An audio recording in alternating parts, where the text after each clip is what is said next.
It all began with a toaster, not just any toaster, but a Celeste Tech Model X12 Toastmaster Supreme, a marvel designed to toast bread to the perfect shade of crispy red, even in zero gravity. This toaster belonged to Frelbit Core, a renowned Kolean scholar who trusted its exceptional performance. However, disaster struck when the toaster inexplicably exploded during breakfast preparation. Upon investigation, Frelbit discovered a burnt fragment of what appeared to be a shipping label. The label was written in an alien script, its characters resembling a spider performing an intricate dance on wet paper. The text read, "Earth, a Class 13 Deathworld." Earth, Frelbit whispered in disbelief, his 4 eyes widening as he gazed at the label. He turned toward his assistant, Blort, a gelatinous being who was busy adjusting the office's anti-gravity furniture. "Blort, do you realize what this means? That you'll need a new toaster," Blort answered, his gaze still fixed on his task. "No, it means we've been importing goods from a death world," Frelbit replied, his voice rising with alarm. The discovery soon escalated to the High Galactic Assembly of Sensible Beings, a prestigious council known for 2 things: overseeing interstellar trade regulations and maintaining a strict policy against any form of danger, especially from planets classified as death worlds. Earth, however, was no ordinary death world. It was ranked Class 13, a level so high that it was believed no intelligent life could possibly survive there, let alone produce toasters. The assembly chamber, a vast dome filled with hollow pods, buzzed with activity as delegates from across the galaxy engaged in animated debate. Some gestured wildly, others whispered among themselves, and a few vaporous entities from Ethel Nebula dramatically condensed in protest. Order, the Grand Convener, a towering crystalline being named Shannak, boomed. His voice exuded a calm yet powerful authority, like the sound of cascading champagne. "Delegate Core, you may now address the assembly." Frelbit stood, his voice a mix of excitement and outrage. "Honorable delegates, we have uncovered a horrifying reality. A species from a Class 13 death world is not only surviving, but also actively participating in intergalactic trade. Their very existence defies reason, the laws of physics, and, frankly, common sense." A wave of murmurs spread through the chamber. A delegate resembling a sentient fern rustled in anxiety, while a mechanical envoy emitted a string of worried beeps. "Let us not jump to conclusions," interjected a snake-like delegate, his voice dripping with skepticism. "Our records indicate that Earth has breathable air and plentiful water, far from the typical characteristics of a death world." Frelbit gave the delegate a look that could only be described as incredulous. With a flick of his wrist, he activated a holographic projection of Earth, the model spinning slowly in midair. "Breathable air, abundant water? Oh yes, but do you know what else Earth has? Hurricanes the size of moons, earthquakes capable of reshaping entire continents, and creatures so vicious that they make black holes seem like harmless pets." Shannak raised one of his crystalline limbs. "Surely you exaggerate." "Exaggerate," Frelbit snorted, his voice laced with disbelief. "Let me introduce you to the honey badger, a creature that fears nothing, not venom, not predators, not even fire. Earth's primary survival strategy? Sheer, unrelenting audacity." At this, the assembly erupted into chaos. Some delegates clamored for immediate sanctions on Earth, while others called for further investigation. A representative from the Finance Guild timidly raised a hand. "Will the toaster supply chain be affected?" Enough. Shannak's voice rang out, cutting through the clamor. "We cannot act on mere speculation. I propose an exploratory mission to Earth to verify these allegations." Blort, who had been silently observing at the back of the room, slithered forward. "If I may, Grand Convener, I offer myself to lead this mission. With all due respect to Delegate Core, his conclusions tend to lean toward the theatrical." "Theatrical?" Frelbit sputtered, his voice rising in indignation. Shannak considered the request with a crystalline hum. "Very well. Blort, assemble a team. You are tasked with confirming whether Earth truly deserves its classification as a death world, or if Delegate Core simply had a run-in with malfunctioning toast." As the assembly broke up,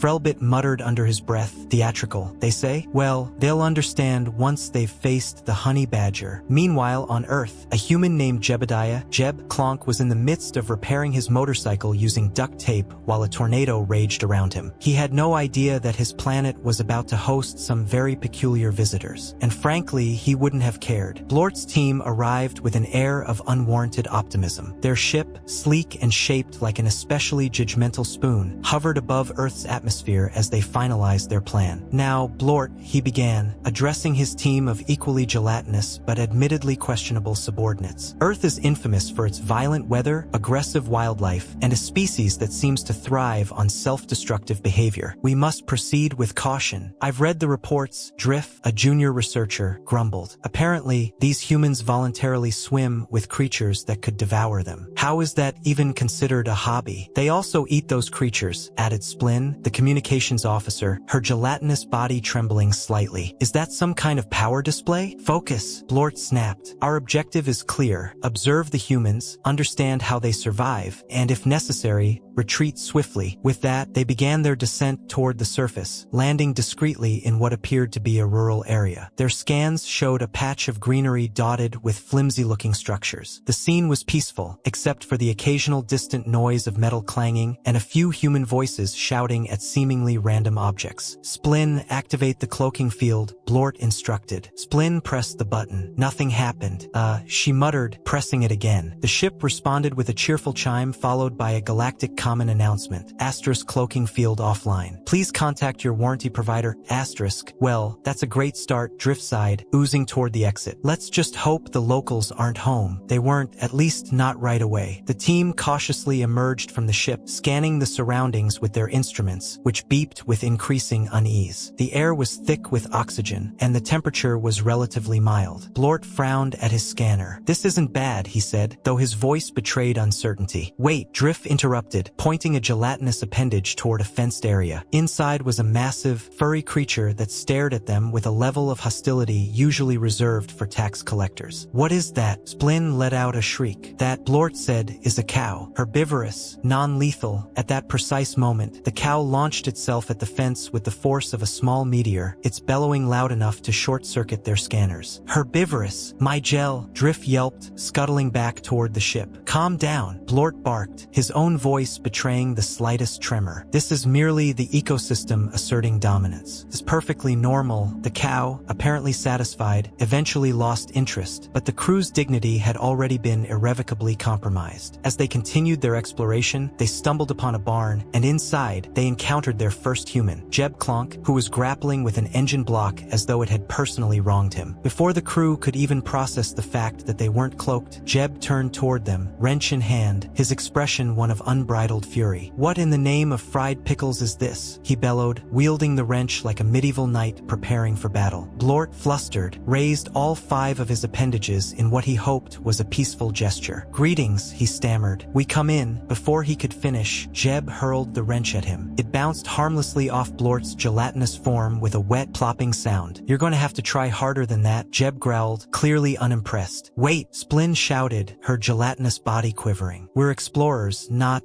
whatever it is you're mad about. Jeb paused, squinting at them with a suspicion that could only be described as classic human behavior. Explorers? From where? The Andromeda region. Blort hesitated, hoping the name of a distant galaxy would throw him off. Figures, Jeb muttered, turning back to his engine block. Them city slickers in Andromeda always poking around where they ain't wanted. You here to buy my chickens or not? Chickens? Drift whispered to Splin, his gelatinous form bobbing nervously. Splin pulled up the data on her holopad. Earthbird, potentially lethal. Blort, still trying to salvage the situation, stepped forward. No, we're here to, but Jeb wasn't listening. He was already muttering under his breath about how aliens were worse than salesmen, clearly uninterested in the intergalactic diplomatic mission happening in his barn. Let's just leave, Drift hissed, his gelatinous body wriggling toward the exit. This is clearly a madman. No, Blort declared, his voice firm despite the visible quiver in his form. This is an opportunity. If this human can survive here, we need to learn how. Their attempts to observe Jeb from the shadows went about as well as expected, meaning not at all. By nightfall, they'd narrowly avoided being struck by a shovel, narrowly escaped a flamethrower, and were almost drenched in something Jeb called homebrewed anti-alien spray, which turned out to be a mixture of skunk oil and pepper extract. When they finally retreated to their ship, defeated and smelling worse than they'd ever imagined, Blort slumped into his command chair. This species, he muttered, doesn't just survive on a death world, it thrives. And I hate it. Blort and his team had now spent 3 excruciating days on Earth, which they were certain was 3 days too many. Their initial plan to observe humans from a safe distance had devolved into a series of increasingly absurd misadventures. By now, they were convinced of 2 things. Humans were biologically and mentally unsound, yet somehow incredibly hard to kill. Their first major revelation came when they visited a place Jeb referred to as the General Store. Despite its innocent-sounding name, the store seemed to function ocean as a market for dangerous objects disguised as everyday tools. The crew, as cleverly disguised as gelatinous blobs could be, hoped to blend in. Fortunately, the locals mistook them for performance art, whatever that meant. "Now look at this," Jeb announced with pride, pulling a strange, menacing contraption off the shelf. "This here's a chainsaw. Cuts down trees like a hot knife through butter." "Fascinating," Blort muttered, scanning the device with his instruments, "though it seems unnecessarily violent." "Unnecessarily?" Jeb barked, his voice rising with indignation. "You city folks just don't get it. Around here, we got trees meaner than some bears. You try reasoning with a pine tree in the dead of winter. See how far you get," Jeb quipped. Blort, unable to picture such an absurd situation, simply nodded. Meanwhile, Splin was staring wide-eyed at a nearby display labeled Hot Source Apocalypse Strength. "Why?" she whispered to Drift. "Would a species need food that burns their own mouths?" Drift shrugged nonchalantly. "Maybe it's some kind of dominance display." The second revelation came later that evening, when Jeb insisted they join him at something called a county fair. The crew, eager for more opportunities to gather data and secretly hoping this would involve fewer near-death experiences, agreed. What they found, however, was far beyond their expectations. Humans were gathered in large crowds, laughing, consuming deep-fried food of questionable origin, and engaging in activities that seemed designed specifically to injure themselves. There were humans riding mechanical bulls, others catapulting themselves from bungee cords, and, most perplexingly, a group of humans voluntarily entering spinning metal cages for fun. "This isn't a civilization," Splin muttered, clutching her scanner in horror. "It's a death cult." The group paused near a booth promoting something called Monster Truck Madness, where enormous vehicles crushed smaller ones to the roar of the crowd. "They seem enthusiastic," Blort remarked, watching the spectacle. "Enthusiastic?" Drift scoffed. "This entire species is out of their minds." "Yeah," Splin said grimly, eyes wide with disbelief, "and it's working for them." But the real turning point came when they encountered an apex predator, one the locals called Karen. She was a middle-aged woman whose haircut alone seemed to communicate both authority and an overwhelming fury. She overheard the team discussing Earth's weather patterns and, mistaking them for government officials, immediately launched into an angry tirade. "Do you have any idea how many chemicals are in the rain?" Karen shouted, jabbing her finger dangerously close to Blort's gelatinous form. "My pet iguana hasn't been the same since last month's storm." Blort, still processing the situation, tried to respond, but Karen was far from finished. "And another thing," she continued, "who approved all these volcanoes? I pay my taxes, and I'm not putting up with this nonsense." "She's terrifying," Splin whispered, her gelatinous form quivering. "She's fascinating," Blort countered, his tone filled with reluctant admiration. "Look at her, barely 5 feet tall, yet utterly fearless in the face of planetary chaos. This is Earth in a nutshell." Eventually, Karen stormed off, leaving the crew shaken but also oddly inspired. Back on the ship,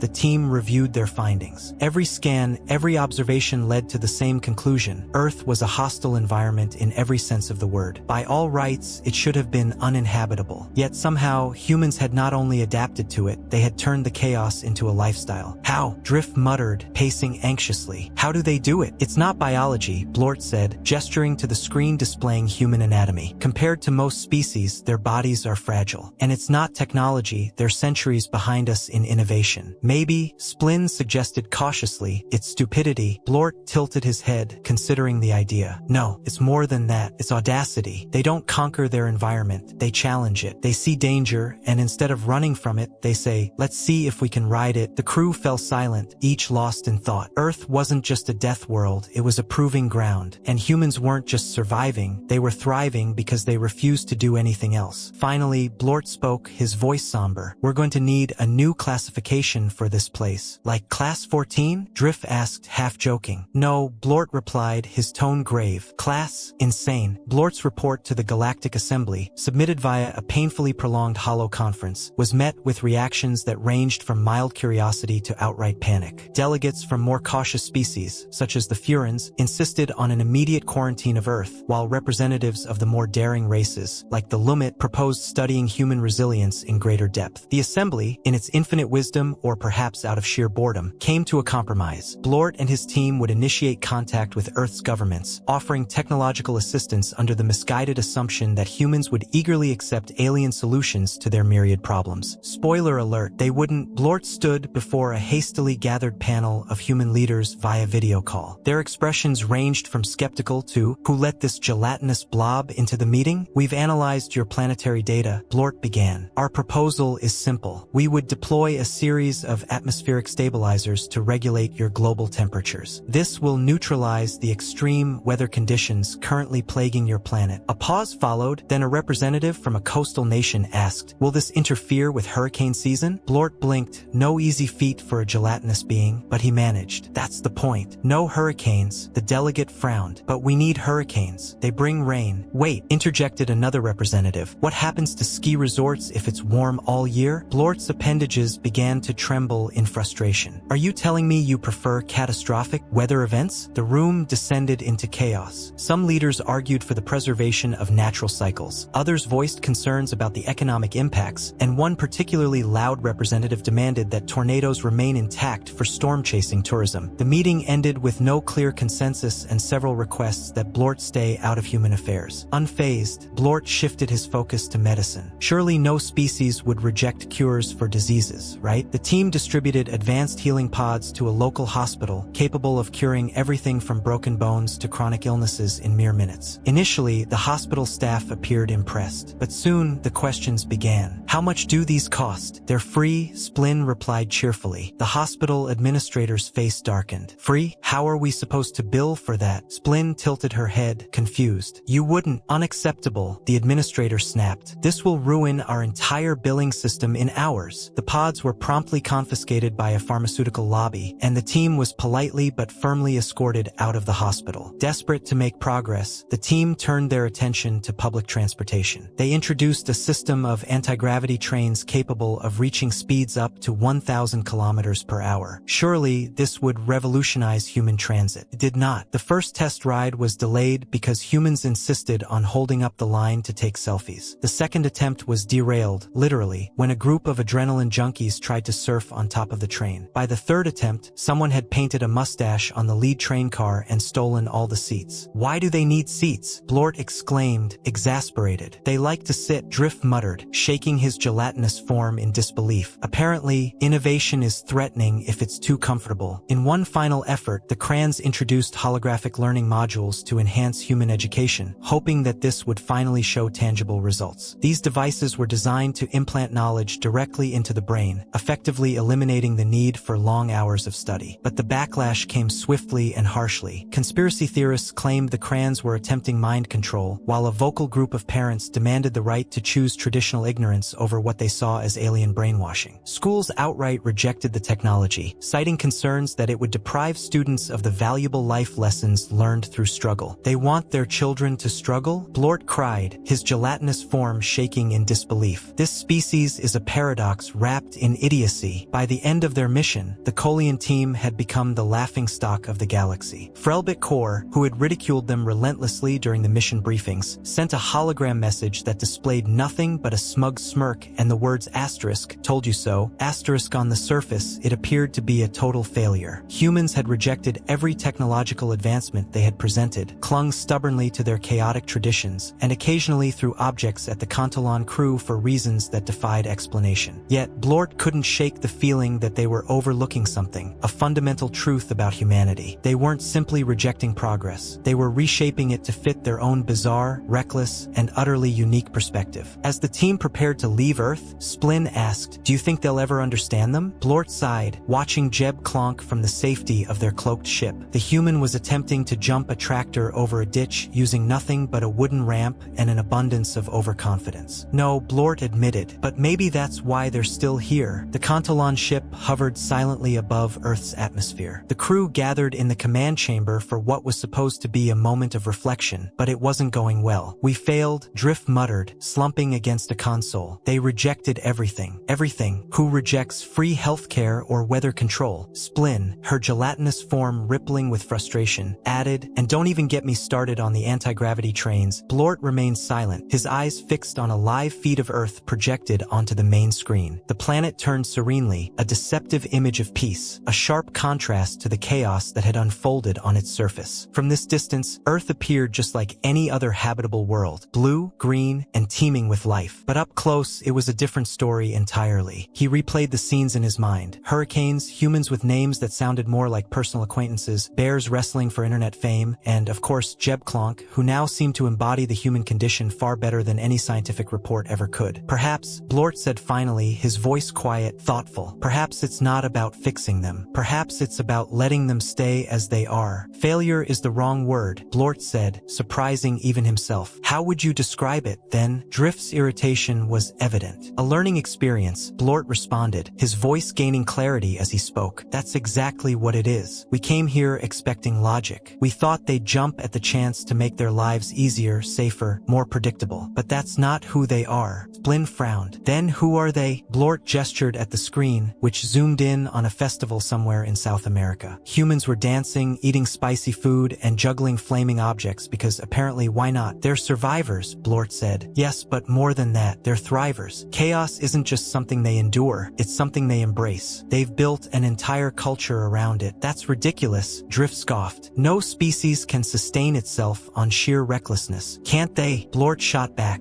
Look at them. They live on a planet full of disasters, predators, and inexplicable phenomena. And instead of hiding, they invented bungee jumping and chili cook-offs. Their survival isn't about conquering their environment. It's about outsmarting it. Or, failing that, laughing in its face. Before Drift could respond, a proximity alert blared. Something small and fast was approaching the ship. Splin checked the sensors, her voice incredulous. It's Jeb, she said. He's flying a jetpack. The crew turned to the screen, and sure enough, Jeb was rocketing toward them, grinning like a lunatic and waving a makeshift flag that read "See you, Space Blob." How? Drift demanded, his voice tinged with disbelief. How is he up here? Better question. Splin panicked. How do we stop him? Before anyone could answer, Jeb collided with the ship's hull, leaving a human-shaped dent before bouncing harmlessly into the void. Fortunately, the ship's shielding held, and Jeb deployed a small parachute, drifting back toward Earth as if nothing had happened. Blort stared at the screen, dumbfounded. See, he said finally. That is humanity in a nutshell. Later that evening, as the ship prepared to leave Earth's orbit, Blort uploaded their final report to the Galactic Assembly. The summary read, subject, Humanity Classification, Class 13 Deathworld Species Survival Strategy, Reckless Audacity paired with an incomprehensible sense of humor. Conclusion, do not attempt to improve. They'll only make it weirder.